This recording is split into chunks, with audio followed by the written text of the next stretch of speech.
Burnout is a huge problem in the tech industry. The vast majority of software engineers will experience it at some point in their careers at least once. As a result, it's a major factor in contributing to lower employee retention, despite boasting comparatively great working conditions over other industries. So, if working in tech is so great, then why is burnout so high? Unfortunately, the answer is going to be different for everyone. There isn't one simple answer that answers it for everyone, unfortunately. It's generally a bit more nuanced than that. I personally have experienced a bit of this myself, and I'm still pretty new to this, you might say. So I think, in my opinion, we can safely rule out experience as a main contributing factor to this, as it doesn't discriminate in that regard. Whether you're very new to this or you're an experienced engineer, senior engineer with several years experience, you can and probably will experience it, maybe even multiple times throughout your career. Despite there not being a catch-all answer to this, I believe most of the common causes can be boiled down to two things: internal factors and external factors. Quite often there might be personal or internal reasons why someone might be feeling burnt out.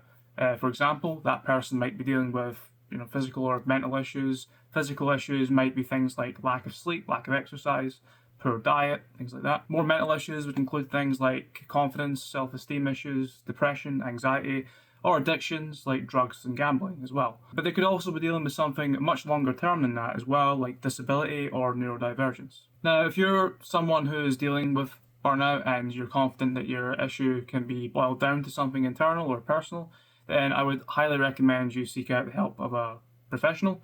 And don't go searching for your answer from some idiot on the internet. I certainly don't have the answer for you here, but hopefully I can help you draw your own conclusions with some of my own observations here in this video. More often than not, I find that most issues pertaining to burnout are actually caused by what I would refer to as external factors. What I mean by this? Well, in this case, external factors might refer to sort of anything that's out with that person's control. They can't directly influence it, but they can control how they deal with that situation. So it can still be relatively personal things like home life, family life, financial problems, etc. However, one of the most common external factors that I find relate to software engineers specifically is the work itself. Now, when I say the work itself, that in itself could be split into three things potentially: the literal work that one carries out on a typical workday, the team that that person works with on a daily basis, and potentially the company or employer that that person works for. If you're working with a legacy code base that is using older deprecated technologies, or it's just not built very well to the point that it's needlessly difficult to work with, or incredibly boring to work with, or both, then this might be a significant factor in why you're feeling burnt out. Being unable to make good progress on a project can be incredibly demotivating. It can be frustrating.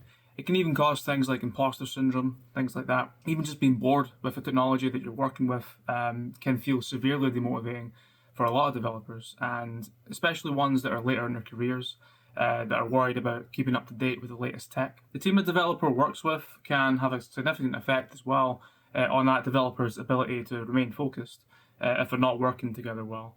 A pretty common example for junior engineers is when there's a significant gap of experience between that dev and the other devs on the team.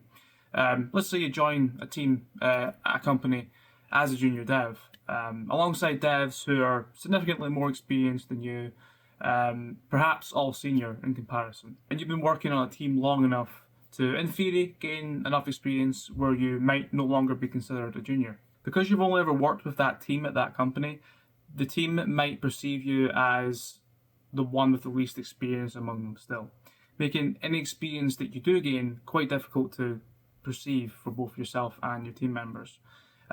They may also, for this reason, subconsciously treat you a little different and still treat you as a junior and scrutinize your work a little more, as if you were still a junior, as opposed to as an equal team member. That's just one example of a dev's relationship with their team having a hugely demotivating effect. Despite nobody really being at fault here, it's just a victim of circumstances thing, really. One might have to deal with much more severe issues than that, things like gatekeeping, elitism, or bullying even. But the biggest and most common issue by far usually relate to management of said team. A bad manager or a bad relationship with a manager can be a big factor in causing any employee to be disgruntled with their job, but may also cause them to feel burnt out entirely, especially if their manager's, for example, overworking them, any issues that that dev can have with their team as well can also be applied directly to their manager. In that case as well, might make the issue significantly worse given how important a good relationship with your manager is for not only job success but also job satisfaction. There's also the company or employer as well. As a developer, you may take issue with the way things are run at the company, things like red tape and bureaucracy, politics and values. You may also find that that company isn't compensating you fairly for your efforts, low salary, lack of holiday or leave entitlement, or lack of any other sort of basic benefits. Maybe there's just no room for further progression as well at that company.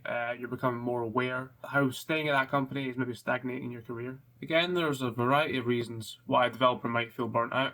Certainly far too many to list here in this video, but these are just a few common examples that I see sort of over and over again. So my question is, how do we combat this stuff? Fortunately, there's some solutions here as well that I feel anyone can potentially use. It's just a matter of figuring out for most people why you're burnt out in the first place. I feel like that's sort of half the battle, or sort of the more difficult part of the battle, preferably before it causes you to do anything you'll regret, like quitting your job or quitting software engineering entirely and going to live in a farm somewhere, right? That's the difficult bit. Now, as I said before, any sort of personal or internal struggles that you may have is likely going to require a more specific and nuanced approach that works for you. I would like to reiterate as well that you should seek out professional help for any personal issues that you may have that could be affecting your livelihood. But with that out of the way, I do have 3 solutions that you could potentially use that you can consider if you're one of the many developers out there that has been affected by one of these external factors that I've made mention of. Solution 1, take some time off. Might sound a bit obvious, but sometimes just taking a decent amount of time off, at least a week, I would say, can be all someone needs to reignite their desire for their craft. It can be surprisingly easy to forget to do this and continue to work. If you continue to work relentlessly, then you might potentially become jaded and start to resent your work, things like that. So, unable to appreciate the good things as a result, basically. But what if we can't do that? We can't all just take time off when we want, right? We have commitments and stuff, If this is you, then perhaps you might want to consider my final solution. Solution number 2 is to move to a new team or project. And sometimes a fresh project and new people to work with can be enough to create a new perspective. New people to work with, new people to learn from. If you're tired of your work and no longer working well with your team or your manager, this is definitely something you should consider and try if it is an option. Especially if the company that you work for is otherwise a nice place to work as well, compensates well and things like that, offers plenty of learning experiences and opportunities, progression, stuff like that. Then yeah, you probably want to stick around and at least try other options if they're available before you go to the final solution I'm about to mention, which is looking for a new job, basically. In a lot of circumstances, this is quite likely the only solution that will make the most sense. With work being the issue, it is an external factor. External factors are usually mostly out of our control. They are what they are, so it's more about how we choose to deal with them. If the company you work for is problematic to you in some way, chances are it's going to remain that way in some capacity. Obviously, it's not entirely impossible that company can change its ways over the long term, but it depends entirely on the issue and the company itself. Things like the company size, the type of company it is, and the internal politics all sort of come to mind here, sort of factors that might affect the time scale on that, if it ever does change. It may not be possible, at least in the short term, and so you might be better suited somewhere else, basically. It's not wise at all to hang around for companies to sort of fundamentally change in a way that would suit you better, essentially. So the TLDR, you might need to go look for somewhere else. So that's 3 solutions that everyone should probably consider when in this position. I wanted to make this sort of a catch-all thing so that it could potentially benefit anyone, but this video is more food for thought, really, just to get you to start thinking about what might be causing your burnout, as opposed to spoon-feeding you an actual solution to any specific situation. But of course, if you've got any questions related to anything that I've said in this video, if you've got any related anecdotes as well that you want to share, then please leave them in the comments. But otherwise, that's it for me. That's it for this one. And I'll see you in the next one. Bye for now.